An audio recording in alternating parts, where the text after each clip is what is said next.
Hi, everyone. Thanks for joining us here on CBS News 24/7. I'm Lindsay Reiser, and we continue to follow the tragic breaking news out of New Orleans.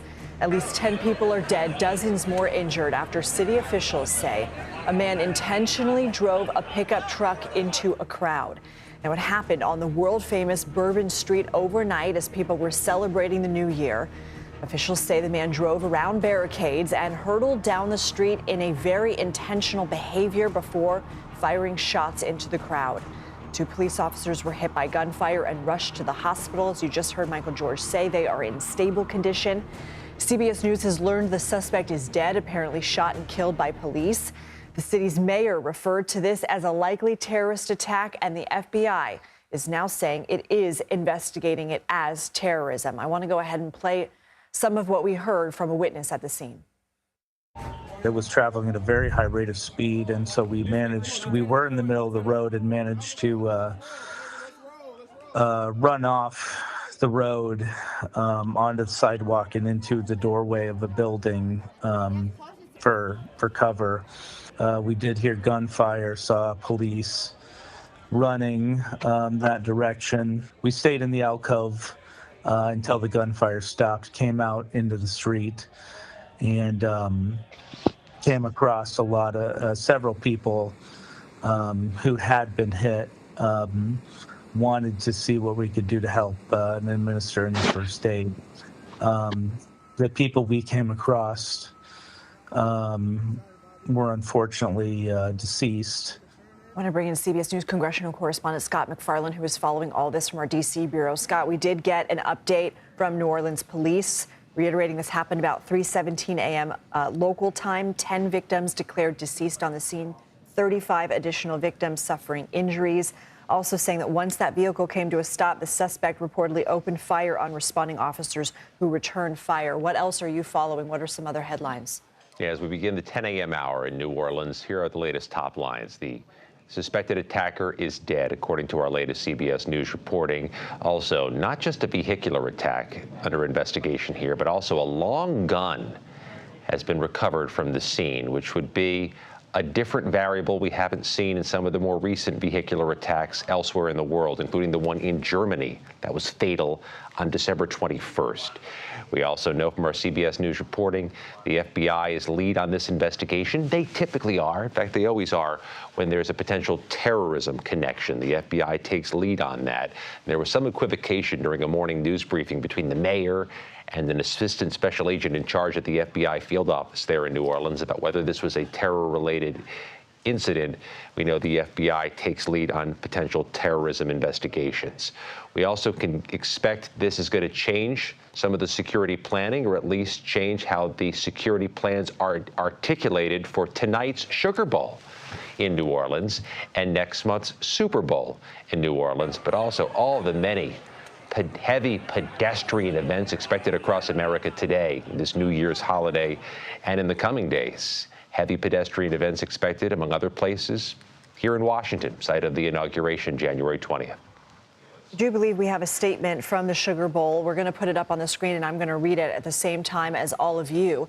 The statement reads, "The Sugar Bowl committee is devastated by the terrible events from early this morning. Our thoughts and prayers are with the victims and their families." That is from CEO Jeff Hundley. Scott, you had mentioned the car attack in Germany as well. I want to read some of what witness statements we have into CBS News. Somebody saying he was hell-bent on creating the carnage and damage that he did. I mentioned Germany because we know that that person also drove through a crowd at a high rate of speed with a high number of casualties there as well. We're looking at some video from the aftermath of the New Orleans event. Scott, what more are we learning here from law enforcement officials about what else they are investigating at this time? And we were told that possible improvised explosives were found nearby, but unclear if they were related. Any more information that we have about that? Now, among the first priorities for law enforcement here, Lindsay, is to see if there are other people somehow connected to this attack. Right. were there co-conspirators, others who may have been parts of plotting or planning, or somebody who could help deduce a motive to see if there's a risk of future attack. It's going to be a component of what law enforcement does, and it's likely going to bring them to this attacker's home and to this attacker's family, friends, and associates. That's a next step, but a pretty short-term next step, likely over the coming hours. There's also been, perhaps this is no surprise, a back-and-forth wrestling over what to do about vehicular traffic in the French Quarter of New Orleans. It's been going on for years. CBS News has reviewed memos over the past 10 years from New Orleans city officials in which they've discussed possibly further restricting vehicular access to that area, specifically concerned about this type of threat. In 2017, they put this on paper. Maybe we should further reduce vehicular traffic to prevent a mass casualty incident. We know in 2020, when they were making their plans for the Sugar Bowl that year, they limited vehicular traffic during peak hours of pedestrians, which in New Orleans is 8 p.m. to 4 a.m. These types of reviews are going to be ongoing now in New Orleans, but also in so many other U.S. cities where they've seen this cascading number of vehicular attacks in pedestrian areas, with concerns that this type of thing could be eventually a copycat dynamic. I do want to ask you more about that because you had sent out a 2017 Public Works memo about this particular area.